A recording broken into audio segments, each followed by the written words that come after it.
শিখি একাডেমিতে তোমাদের সবাইকে স্বাগতম। এই ভিডিওতে এখন আমরা সপ্তম শ্রেণীর বাংলা বইয়ের বুঝে পড়ে লিখতে শিখি অধ্যায়টি থেকে চতুর্থ পরিচ্ছেদের বিশ্লেষণমূলক লেখা নিয়ে আলোচনা করব।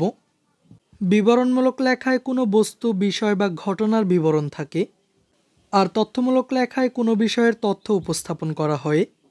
অন্যদিকে বিবরণ ও তথ্যের উপর ভিত্তি করে মত প্রকাশ করা হয় যেসব রচনায়, তাকে বিশ্লেষণমূলক লেখা বলে। নিচে একটি বিশ্লেষণমূলক লেখা দেওয়া হলো। এটি আনিসুজ্জামানের লেখা। আনিসুজ্জামান 1937 সালে জন্মগ্রহণ করেন এবং 2020 সালে মারা যান। তার লেখা বইয়ের মধ্যে মুসলিম মানস ও বাংলা সাহিত্য, স্বরূপের সন্ধানে, বিপুলা পৃথিবী ইত্যাদি উল্লেখযোগ্য। তার মানে নিচের এই লেখাটি হচ্ছে আনিসুজ্জামানের একটি বিশ্লেষণমূলক লেখা। লেখাটির শিরোনাম হলো কতকাল ধরে। শিক্ষার্থীরা প্রথমেই তোমরা কতকাল ধরে নামক এই বিশ্লেষণমূলক লেখাটি ভালো করে পড়ে নিবে। আমি পড়ে তোমাদের সময় নষ্ট করব না। এখানে উপরের লেখাটি থেকে বেশ কয়েকটি কঠিন শব্দের অর্থ দেওয়া হয়েছে। তোমরা এই শব্দের অর্থগুলোও পড়ে নিবে। এতে করে লেখাটির অর্থ বুঝতে তোমাদের কোনো সমস্যা হবে না। এখন চলো আমরা আমাদের কাজটি দেখে নিই। এখানে বলা হয়েছে পড়ে কি বুঝলাম, অর্থাৎ কতকাল ধরে নামক বিশ্লেষণমূলক লেখাটি পড়ে আমরা কি বুঝলাম। এখানে বেশ কয়েকটি প্রশ্ন রয়েছে। আমাদেরকে এই প্রশ্নগুলোর উত্তর নিচের ফাঁকা জায়গায় লিখতে হবে। প্রথম প্রশ্নটি হলো এই রচনাটি কোন বিষয় নিয়ে লেখা। এরপর দ্বিতীয় প্রশ্নটি হলো এই লেখা থেকে কয়েকটি বিশ্লেষণমূলক বাক্য খুঁজে বের করো। তৃতীয় প্রশ্নটি হলো বিবরণমূলক লেখার সাথে এই লেখাটির কি কি মিল অমিল রয়েছে। এরপর চতুর্থ প্রশ্নটি হলো তথ্যমূলক লেখার সাথে এই লেখাটির কি কি মিল অমিল আছে। আর সবশেষ পঞ্চম প্রশ্নটি হলো এই লেখার উপর তোমার মতামত দাও। তো শিক্ষার্থীরা চলো আমি তোমাদেরকে এই প্রশ্নগুলোর নমুনা উত্তরগুলো দেখিয়ে দিচ্ছি। এখানে প্রথম প্রশ্নটি ছিল এই রচনাটি কোন বিষয় নিয়ে লেখা। রচনাটি বাঙালি জাতির ইতিহাস, সমাজ ও সংস্কৃতি নিয়ে লেখা। এরপর দ্বিতীয় প্রশ্নটি ছিল এই লেখা থেকে কয়েকটি বিশ্লেষণমূলক বাক্য খুঁজে বের করো। কতকাল ধরে রচনাটি থেকে কয়েকটি বিশ্লেষণমূলক বাক্য হলো আলো আঁধারের খেলায় অনেক পুরনো কথা ঢাকা পড়েছে। লোকজন নিজেরাই যুক্তি পরামর্শ করে কাজ করত, চাষ করত, ঘর বাঁধত, দেশ চালাত।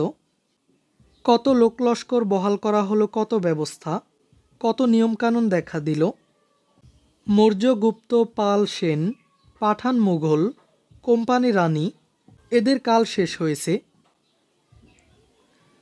একজন লিখছেন সমৃদ্ধির কথা, বিলাসের কথা, আনন্দের কথা।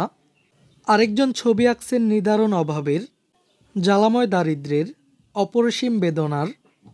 এরপরের প্রশ্নটি হলো বিবরণমূলক লেখার সাথে এই লেখাটির কি কি মিল বা পার্থক্য আছে। বিবরণমূলক লেখার সাথে এই লেখার মিল অমিল দুইই আছে। বিবরণমূলক লেখায় যেমন বর্ণনা থাকে, এখানেও সেই বর্ণনা আছে। বিবরণমূলক লেখায় যেখানে তথ্য থাকে, এখানেও নানা তথ্যের সমাবেশ রয়েছে। তবে অমিল হলো এই জায়গায় যে বিবরণমূলক লেখায় কোনো বিশ্লেষণ থাকে না, আর এই লেখাটা হচ্ছে বিশ্লেষণধর্মী। বিবরণে যেসব তথ্য আছে তার বিশ্লেষণ। এরপর পরবর্তী প্রশ্নটি হলো তথ্যমূলক লেখার সাথে এই লেখাটির কি কি মিল বা পার্থক্য আছে। তথ্যমূলক লেখার সাথে এই লেখার বড় মিল হচ্ছে দুই ধরনের লেখাই বিবরণের মাধ্যমে লিখিত। আবার তথ্যমূলক লেখায় যেখানে তথ্যই প্রধান, এ লেখায়ও নানা রকম তথ্য দেওয়া আছে। তবে অমিল এই জায়গায় যে তথ্যমূলক লেখায় যেখানে তথ্যই দেওয়া থাকে, এই লেখায় তথ্যের পাশাপাশি তথ্যের বিশ্লেষণও আছে। সবশেষ প্রশ্নটি ছিল এই লেখার উপর তোমার মতামত দাও। এই লেখাটি একটি বিশ্লেষণমূলক লেখা। এই লেখায় আমরা বাঙালি জাতির ইতিহাস, সমাজ ও সংস্কৃতির নানা পরিচয় পাই। বিশ্লেষণাত্মক ভঙ্গিতে ইতিহাসের ধারা পরিবর্তন, সমাজের বিকাশ এবং সংস্কৃতির বিবর্তনের ধারা সম্পর্কে জানতে পারি। এই ক্লাসে এই পর্যন্তই। পরবর্তী ক্লাসে আমরা কতকাল ধরে রচনাটির বলি ও লিখি নিয়ে আলোচনা করব। শিক্ষার্থীরা এই ক্লাসটি তোমাদের কাছে কেমন লেগেছে তা আমাকে কমেন্ট করে জানিয়ে দাও। আর পরবর্তী সকল ক্লাসগুলো নিয়মিত পাওয়ার জন্য চ্যানেলটিকে এখনই সাবস্ক্রাইব করে রাখো।